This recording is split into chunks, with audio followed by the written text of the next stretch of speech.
Making calls and sending messages on iPhone is very easy. To make a call, open the phone app. You can tap keypad to dial number manually or go to contact and select person.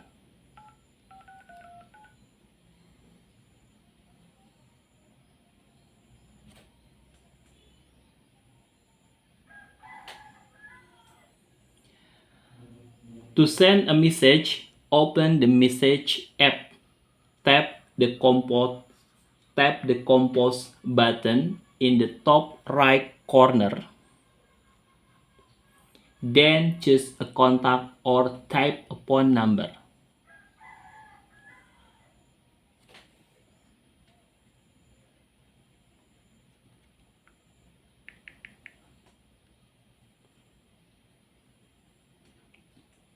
Type your message in the next box and tap the send button.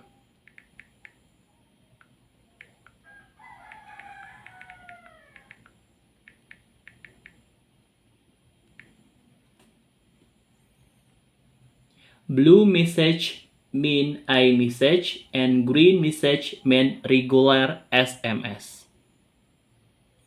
You can also send photo, video, voice message, and emoji.